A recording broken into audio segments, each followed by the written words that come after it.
चंदन नगर गाँव से 2 किलोमीटर दूर नदी किनारे एक टूटा फूटा मंदिर था। कहते हैं कि कभी चंदन नगर गाँव उस नदी के किनारे बसा था, लेकिन बार बार बाढ़ आने के चलते और नदी की दिशा बदलने की वजह से 200 साल पहले चंदन नगर वर्तमान जगह पर बस गया। वो पुराना मंदिर आज भी नदी किनारे ही विराजमान है। इस मंदिर को गांव वाले भूतिया मंदिर भी कहते हैं। एक दिन बहुत तेज बारिश हो रही थी और बिजली भी चमक रही थी। गांव का भुवन काम से लौट रहा था। उसके कुछ ही दूरी पर गांव का नाई कनुआ कहीं से वापस लौट रहा था। अचानक से बिजली चमकी और मंदिर का घंटा बजने की आवाज आई। हे भगवान, आज क्या अनर्थ होगा पता नहीं, सब सुख रखना। तभी घंटे की आवाज और तेज होती गई और उसके सामने से कनुआ नाई उड़ता हुआ मंदिर की तरफ से गायब हो गया। नहीं, ऐसा नहीं हो सकता, कनुआ चाचा। थोड़ी देर में बारिश रुक गई और भुवन भागता हुआ कनुआ के घर जा पहुंचा। चाची, वो मंदिर। बताओ रे भुवन को क्या हुआ? इतना घबराए हुए क्यों हो? सब मंगल तो है ना? नहीं चाची, कनुआ चाचा मंदिर के घंटे की आवाज में गायब हो गए। नहीं, ऐसा नहीं हो सकता। कह तो कि झूठ है। मेरी आंखों के सामने चाचा मंदिर की तरफ उड़ते हुए चले गए। मुझे माफ कर दो चाची, मैं कुछ नहीं कर सका। धीरज धरो बहू, अब इन गांव वालों को सब पता नहीं किन पापों का फल मिल रहा है।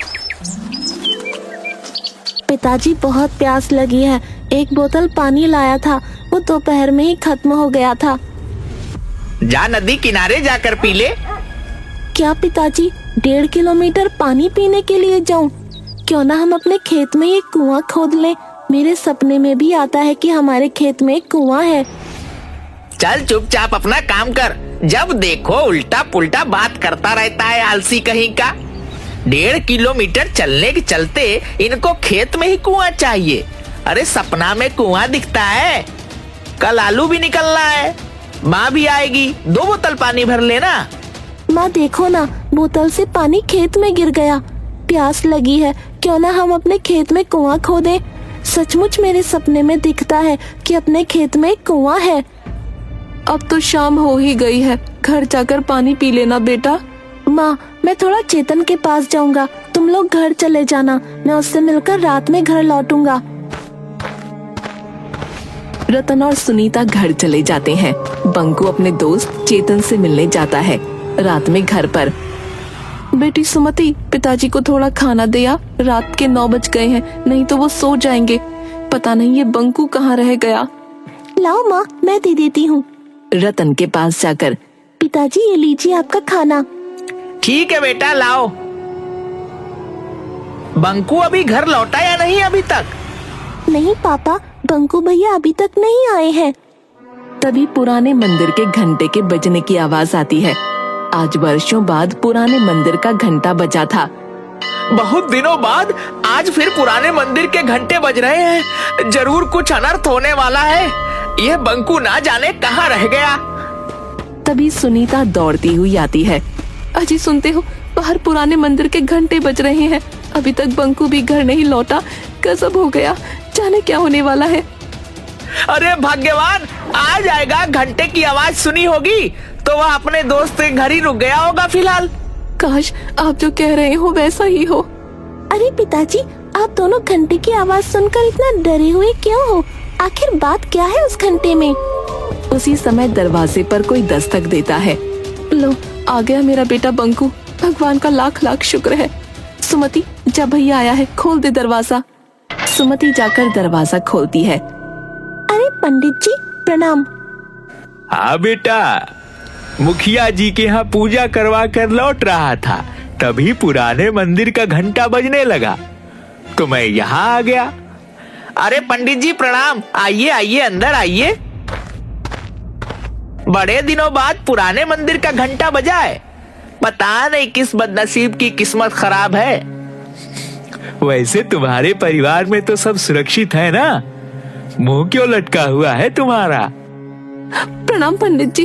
देखे ना, बंकू दोस्त के यहाँ गया था, अभी तक लौटा नहीं है। पुराने मंदिर से घंटे की आवाज आ रही है, चिंता लगी हुई है। धीरज रखो बहू, कुछ नहीं होगा बंकू को। भगवान भला करेंगे, जहाँ होगा सुरक्षित होगा। लेकिन उस पुराने मंदिर के घंटे की आवाज से सब इतना डरे हुए क्यों हैं? मुझे कोई बताता क्यों नहीं? ये तो कोई नहीं जानता बच्ची कि वो मंदिर का घंटा अपने आप बजता कैसे है, लेकिन जब भी बजता है गांव से कोई न कोई लापता जरूर हो जाता है। इसीलिए मंदिर का घंटा बजते ही सभी अपने अपने घर में घुस जाते हैं। तो इस घंटे को कोई खोलकर हटा क्यों नहीं देता? जिसने भी घंटा को हटाने की कोशिश की, उसी क्षण उसे लकवा यानी पैरालिसिस मार दिया। ओह, लेकिन ऐसा होता क्यों है? हमारे पूर्वज बताते हैं कि सदियों पहले उस मंदिर के पुजारी की हत्या चोरों ने कर दी थी और कीमती आभूषणों और मूर्तियों को लेकर भाग गए। पर किसी गांव वाले ने पंडित जी की मदद नहीं की? पंडित ने जोर जोर से घंटा बजाया, लेकिन सर्दी के 12 बजे ठंडी रात होने के कारण कोई भी गांव वाले मदद के लिए नहीं गया। कहा जाता है कि उस पुजारी की आत्मा आज भी मंदिर में ही मौजूद है। जब जब पुजारी की आत्मा कुहकती है, मंदिर का घंटा बजने लगता है और गांव का कोई न कोई व्यक्ति गायब हो जाता है। उधर घंटा बजने के पहले बंकू अपने दोस्त चेतन के घर पर था। चेतन, रात काफी हो गई है, अब मैं चलता हूँ। पिताजी खाना खाते समय मुझे खोजते हैं। दरअसल मैं और पिताजी रात का खाना साथ में खाते हैं। ठीक है यार, तुम्हारे साथ भी पता नहीं चला कि टाइम कैसे गुजर गया, इतनी रात हो गई। तभी मंदिर का घंटा बजने लगता है। अरे बंकू, थोड़ी देर रुक जा यार, पुराने मंदिर का घंटा बजने लगा, जरूर कुछ होने वाला है। नहीं यार, पहले ही काफी लेट हो चुका है, पिताजी मेरे बिना खाए सो जाएंगे। और वैसे भी मैं इस अंधविश्वास को नहीं मानता। ठीक है, चलता हूँ, 10 मिनट में घर पहुँच जाऊंगा। चेतन के बार बार मना करने के बावजूद बंकू वहाँ से अपने घर की ओर चल देता है। जैसे जैसे वह चलता जाता, उसके कानों में पुराने मंदिर के घंटे की आवाज तेज होती जाती। घंटे की आवाज अब उसके कानों में इतनी तेज हो गई कि वो दोनों हाथों से कानों को ढक लेता है। फिर भी घंटे की आवाज उसके कानों में नश्तर की तरह चुभ रही थी। इस दौरान कब उसका पैर मंदिर की ओर चल पड़ा, उसे पता भी नहीं चला। एकाएक वो देखता है कि वो मंदिर के पास खड़ा है और घंटा लगातार बजे जा रहा है। वो कुछ समझ पाता इससे पहले ही घंटा चुंबक की तरह उसे खींच लेता है और घंटे के अंदर बंकू ऐसे समा जाता है जैसे घंटा कोई ब्लैक होल हो। इसके साथ ही घंटे की आवाज आनी बंद हो जाती है। इधर रतन के घर। चलो, घंटे की आवाज तो बंद हुई, भगवान करे कहीं कोई हादसा ना हुआ हो। ठीक है रतन, अब मैं चलता हूँ। बंकू भी तुम्हारा 10-15 मिनट में आ ही जाएगा। ठीक है पंडित जी, प्रणाम। सुनो जी, टॉर्च लेकर चेतन के यहाँ जाकर देखाओ।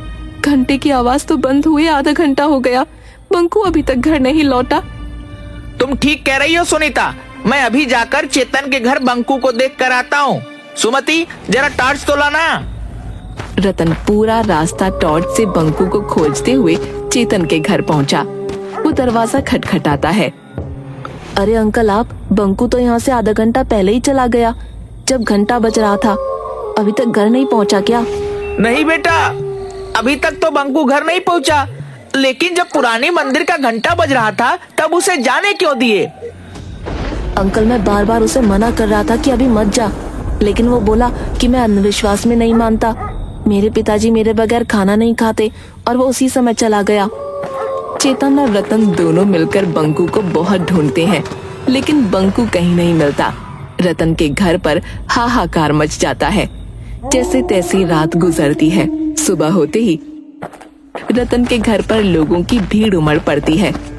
रतन भाई, मुझे अभी अभी पता चला कि घंटे की आवाज जो रात में हुई थी, उसके बाद से तुम्हारा बंकू गायब है। मुझे इस बात का बहुत अफसोस है, लेकिन इसमें हम लोग कर भी क्या सकते हैं। सरपंच साहब, बंकू मेरा इकलौता बेटा था। वह पूजा पाठ अंधविश्वास को नहीं मानता था। कितनी बार उसे समझाया, लेकिन वह नहीं माना। आज उसी का फल हम लोग भोग रहे हैं। नियति के आगे हम सब लोग बेबस हैं। मैं जानता हूँ कि तुम्हारे ऊपर क्या बीत रहा है। हम लोग तो सिर्फ सांत्वना ही दे सकते हैं। हाँ, बेटा तो चला गया, अब तो सिर्फ सांत्वना ही हमारे हिस्से बचा है। अभी कल ही वह कह रहा था कि पिताजी एक कुआं खेत में खुदवा दीजिए। मेरे सपने में आता है कि अपने खेत में एक कुआं है। 2-3 दिन बाद गांव में एक दुष्ट पंडित बाबा चूरन दास आते हैं। उसे पता चलता है कि रतन के घर से उसका इकलौता बेटा बंकू गायब हो गया है। इसी बात का वो फायदा उठाने की सोचता है और रतन के घर पर पहुंचता है। अलख निरंजन, कोई घर पर है बच्चा? बच्चा तो नहीं रहा।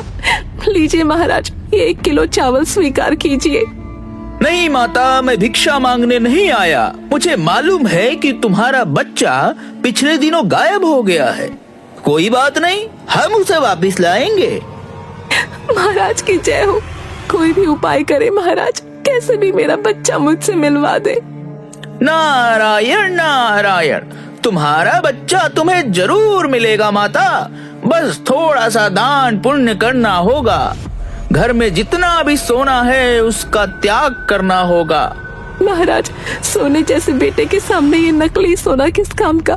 मैं अभी आपको घर में रखा सारा सोना जेवर लाकर देती हूँ।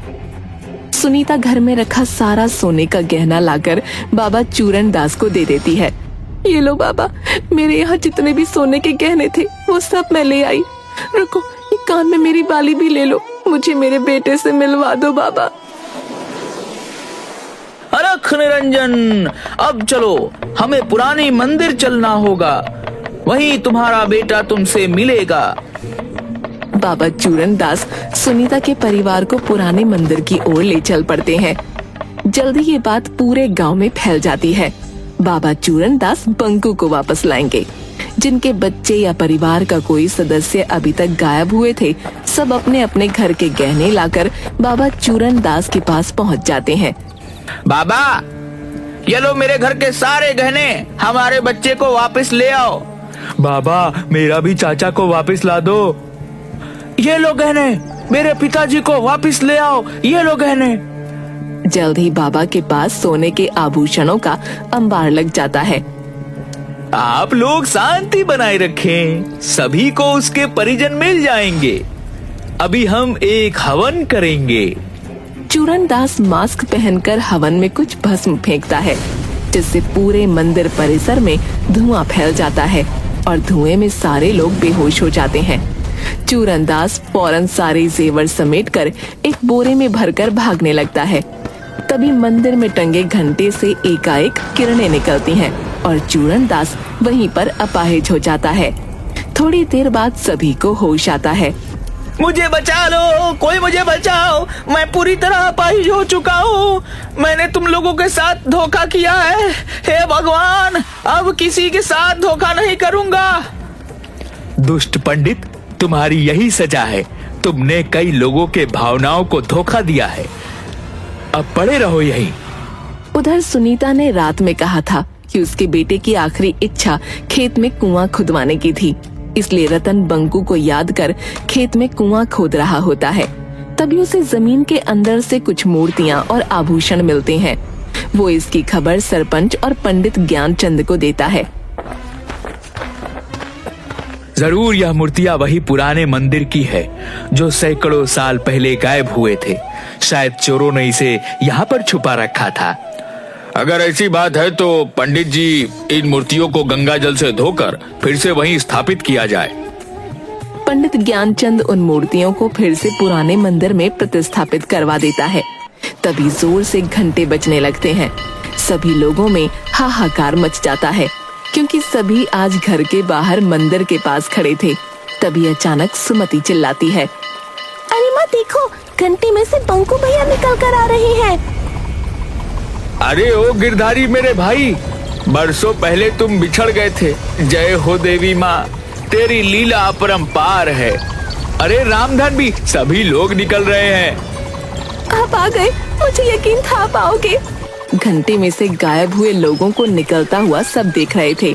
किसी का बेटा, किसी की बहन, किसी के चाचा, किसी के दादा, सब लोग अपने परिजनों से मिलकर बहुत खुश थे। अरे मैं ठीक हो गया। जय हो बाबा, जय भगवान, तेरी महिमा तू ही जाने। चूरनदास, भगवान ने तुझे नया जन्म दिया है, इसीलिए इस जन्म में तुम अच्छे कर्म करो। तुम इस मंदिर का देखभाल करो, यही भगवान का आदेश है। मैं जीवन भर इसी चौखट पर पड़ा रहूंगा, मुझे मोक्ष यही मिलेगा। शायद आज इस मंदिर के पुजारी की आत्मा को शांति मिला होगा। मंदिर में भगवान फिर से स्थापित हो चुके हैं। इस घटना को आज कई साल बीत गए, लेकिन फिर कभी मंदिर का घंटा नहीं बजा।